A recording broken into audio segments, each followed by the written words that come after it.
Welcome to Fujifilm Instax Link Wide unboxing. This printer allows you to print pictures from your smartphone on the Instax Wide Film to make prints like these. The announcement of the Instax Link Wide printer was a big deal because it's the first time we can print pictures on the wide film from our smartphones or any other cameras. Until now, the only way to get the wide print was to use the Instax Wide cameras, those the Instax Wide 300, which is this one, or the predecessor, which was the Instax Wide 200 and 100. Fuji has been making printers for the mini format or the square format for a while, but this is the first time that we have a printer for the wide format. This was something that was really requested by a lot of people for a very long time, so it's exciting to finally have it in our hands so we can make prints on this wider film. In this video, I'll do a quick unboxing of the printer and then I'll show you how to set it up. On top of the box, we just have a name and the barcode. On the bottom, we have specifications. On this side, it shows you all the different features of the printer. It claims to have enhanced quality prints, compact and light body, editable templates, and also possibility to print a QR code. On this side, it shows you all the different QR code options. With the QR code, you can link to a website, you can record sound, you can put a location of the print, and also you can put a hidden message like thank you. On the front of the box, it shows you how the printer looks like and the camera app. On the back, we just have a nice example of a picture. Okay, so let's open it up.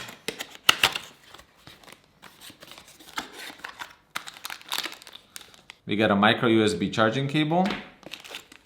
Here's the plastic stand for the printer. Nice little strap. Inspirations for the QR code. Printed manual. And the printer itself. So I got the ash white color. The design of the printer is super simple. From the front, we just have the button that you can turn on. From the top, we have the slot where the film comes out. On the back, we have the door to get the film in. And on the bottom, the only thing we have is the charging port to charge up the printer. I haven't charged this yet, but let's see if there's enough battery to make some prints. First, we need to load the Instax Wide Film. So this is a double pack. The double pack has 2 cartridges with 10 pictures in each cartridge. To open the cartridge, there's a notch here that we can pull on, like that. And now we can insert this cartridge into the printer. To insert the film, we open the back door of the printer. Look for the yellow mark here. Look for the yellow mark on the film right here. And align those together. Put it in, and now we close the door. So after I close the door, the film was not ejected automatically. Let's see what happens when I turn on the printer. So now I turn on and lit up yellow. Nothing happens.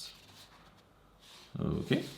Alright, so maybe we'll have to download the app. Download the app, we go to the App Store, search for Instax Wide. There I see the Instax Link Wide. Let's get that app. Seems like the printer is not connecting. My guess is that the printer needs to be charged first. I just checked the manual to see what's going on. And when you push on this Instax button and it just flashes yellow like here, that means the battery is low and needs to be charged. So if that happens to you, just charge up the printer first. My Instax printer didn't come out charged out of the box, so before you use it the first time, please charge it fully. Blinking light means it's charging. So now we can load the film. We open the latch like this. We find the yellow strip right here, then the yellow strip here. Align those two, and then close the door. The film protective sheet is ejected automatically. To turn on the printer, you push the Instax button and hold it for a couple seconds. Once it turns on, it flashes these rainbow colors, and then it's good to go. Now I can pair it to my iPhone and start making some prints. It's important to use the Instax Wide app. You can't use the Instax Mini app. Each printer has a separate app. Okay, I found the printer. We'll connect the printer. We'll say pair. Okay, now it says device is connected. It says I have 10 images at 100% battery power. So we can go to simple print. Let's print this picture of this lizard. So here I can move it around a little bit. I can zoom in, zoom out. Once we're ready to print, we hit this blue button. So it took a while to process the picture, and now it's printing the picture. So on this side will be black, here will be white, and that the picture shows up right here. Print of the lizard looks quite good. The detail is really good, but the colors are still a little bit muted. Maybe I'll bump up the saturation next time. For the next picture, I'll print a portrait of my daughter. So it takes a little while for the digital file to be transferred from the phone into the printer. I would say about 20 seconds or so. And then it takes about 10 seconds for the print to come out of the printer. Once the print comes out, it starts appearing quite rapidly and it's really fun to watch. That looks really good. The source file wasn't as detailed as the other pictures, so I'm quite happy with this one. After a while of inactivity, the printer automatically turns off.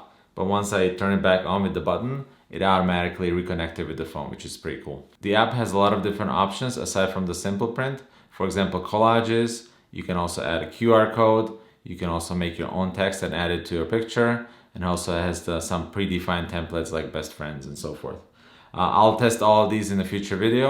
I'll just do a couple examples now to see how they look like. So let's do a collage print. I have some picture of my boy playing soccer, so I'll put 2 pictures of him playing soccer side by side to see what it looks like. You can move around the pictures in the app to get the proper framing.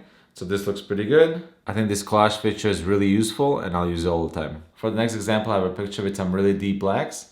It's kind of a monochrome picture, but I think it has a little bit of a tint of blue. So I'll use the filter and to make it monochrome and to see how neutral in color is the print. So I turned it to monochrome, so now it should really be only black and white. I did select the monochrome option, but the print still has a little bit of a warm kind of purple tinge. In the simple print menu, you can add some text, let's say family. There. You can move it around. You can change the color, make it pink, red. You can change the font. You can zoom on the picture. You can rotate the picture. And then you can also do corrections. So for brightness, color, contrast, and also for saturation. If you want something more than just a simple print, you can go to the editable template print. And then there are a bunch of different templates. They have them organized by elegant. So that's like love, forever and always, best friends, celebration. So like happy birthday, and then modern. For example, you can take a picture of the food you made and put a little note on there. Another cool feature is that you can write down your own design and then import that onto your Instax print. So I took a picture of that text and now I can put it on one of my prints and print that out. I already imported that graphic.